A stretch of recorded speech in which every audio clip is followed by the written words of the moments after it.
Olá, como você está? Espero que esteja tudo bem, em paz. Hoje nós estamos aqui em mais uma edição do nosso Café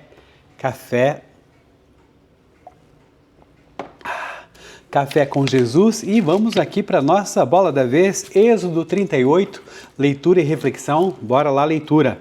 Êxodo 38, o altar dos holocaustos. Fez um altar de madeira de acácia para os holocaustos com 1,35 m de altura.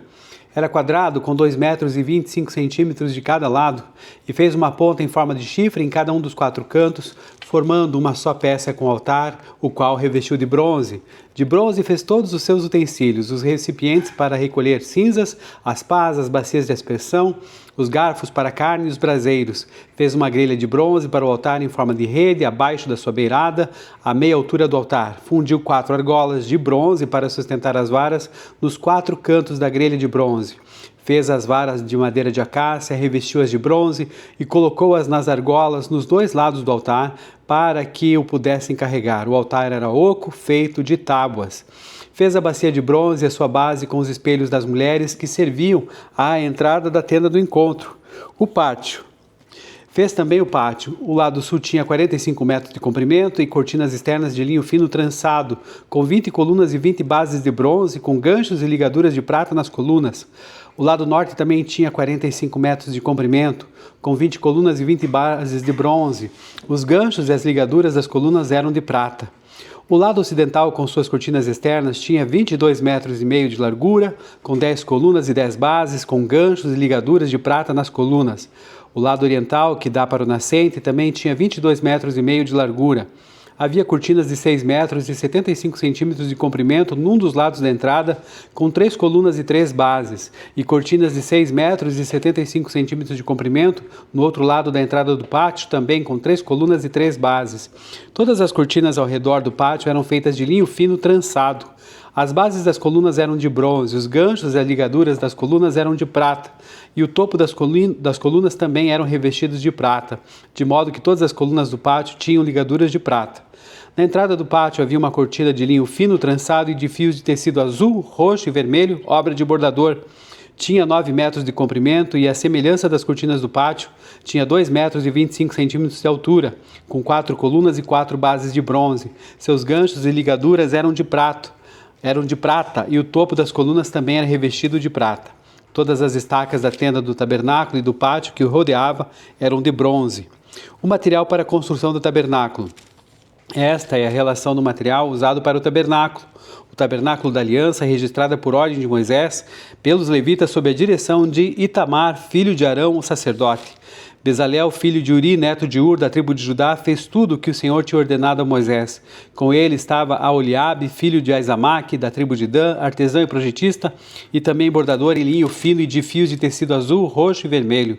O peso do ouro total recebido na oferta movida e utilizado para a obra do santuário foi de 1 tonelada com base no peso padrão do santuário. O peso da prata recebida dos que foram contados no recenseamento da comunidade foi superior a 3,5 toneladas, com base no peso padrão do santuário, 6 gramas para cada um dos recenseados, isto é, para 603.550 homens de 20 anos de idade para cima.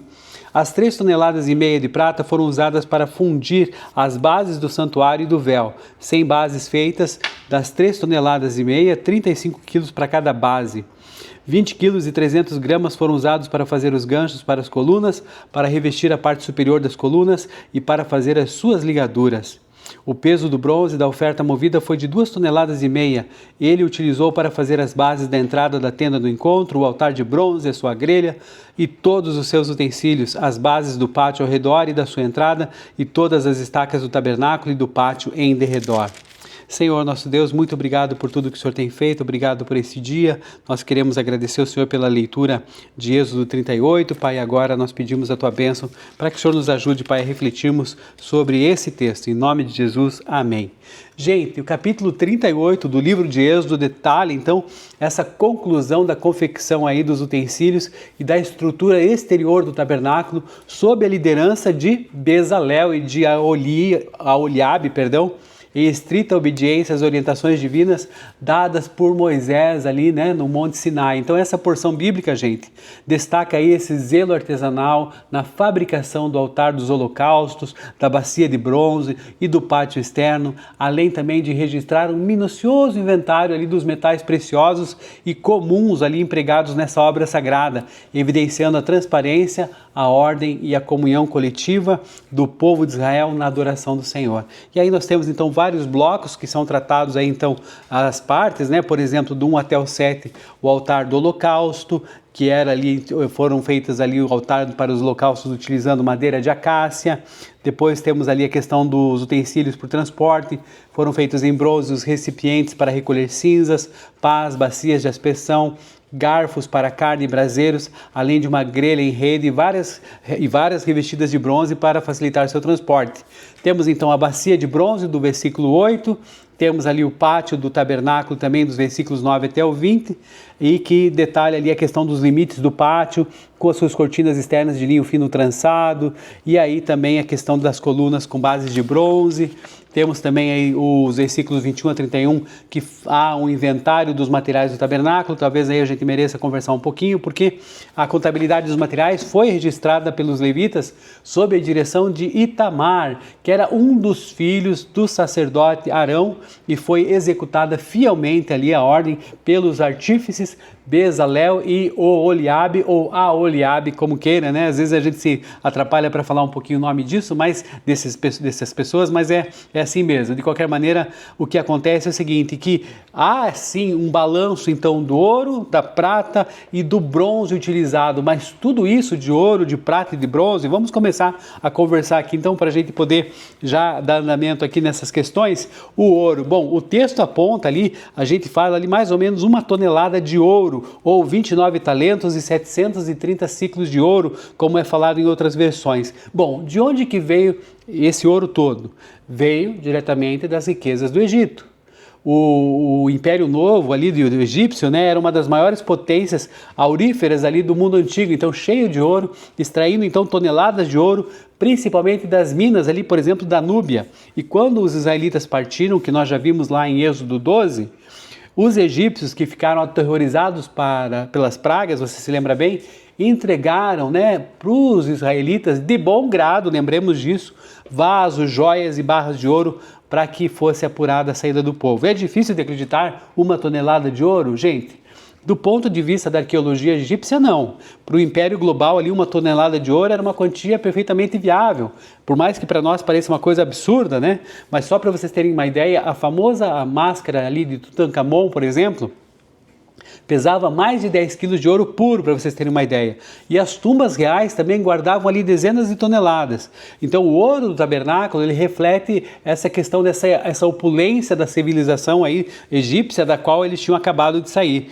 E aí a discussão que a gente tem que ter, na verdade, é saber se esses números exatos foram preservados de forma literal. Mas isso nada impede que realmente fosse uma questão viável aqui. Da mesma maneira também a prata, 3,5 toneladas, ou 100 talentos e 1.775 ciclos, que ultrapassa essa marca de 3,5 toneladas. Então, de onde que veio essa prata toda, gente? Diferente do ouro, então, né, que veio das doações dos egípcios de bom grado, lembremos disso, a prata veio do bolso de todo o povo. Então, cada um daqueles 603.550 homens ali que foram recenseados acima de 20 anos, pagou obrigatoriamente meio ciclo, um beca, como fala, como imposto de resgate espiritual.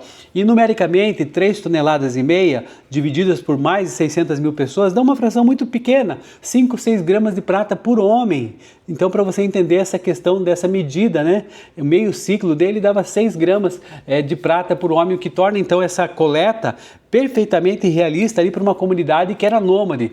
E o mais fascinante aqui não é apenas essa viabilidade matemática, que sim é risível, né, é crível, mas a igualdade radical que nós já vimos. Por quê? Porque tanto rico quanto pobre pagavam exatamente a mesma quantia, como nós já estudamos em capítulos anteriores, e essa imensa quantidade de prata foi usada de forma invisível, servindo então como as bases maciças que sustentavam as paredes de madeira do santuário, né? Elas faziam ali a ligação ligação entre a areia do deserto e o início das paredes de madeira do santuário, impedindo-as então de tocar o chão profano do deserto. E aí, com relação ao bronze, então nós temos 2,5 toneladas, ou então 70 talentos e 2.400 ciclos, que somam aproximadamente essas 2,5 toneladas. E de onde veio esse bronze todo? Veio dos utensílios domésticos, das ferramentas de trabalho, das armas e das peças estruturais ali que os hebreus trouxeram consigo do Egito. Lembrando disso, né, que a própria Península do Sinai ali, ela era historicamente famosa por suas minas de cobre e também pelos centros de fundição explorados pelos próprios egípcios, como ali na região de Serabit, El-Kadim, rotas pelas quais os israelitas transitaram. É difícil de acreditar nessa quantidade toda de bronze? De forma alguma. A idade do bronze era o ápice tecnológico da época. Então, os hebreus, embora submetidos à escravidão, trabalhavam justamente na construção civil e na metalurgia. Eles tinham, então, tanto o know-how técnico quanto o acesso a ferramentas cotidianas de metal que acumulavam e que podiam fundir e reutilizar para criar o altar do holocaustos, a bacia de bronze e as estacas. Então, resumo desse capítulo, né, que nós estamos vendo aqui, justamente o que? A execução prática daquele manual que já foi falado dos capítulos 20 até o 31 por ali, e agora a gente está vendo isso, do 35 até o 40, vão ser essas questões aí práticas sendo realizadas dentro e conforme estritamente era definido no manual. Qual que é o desafio para nós hoje dessa questão de Êxodo 38? Veja só, que Deus nos ajude a fortalecer os nossos alicerces invisíveis nessa caminhada cristã, gente.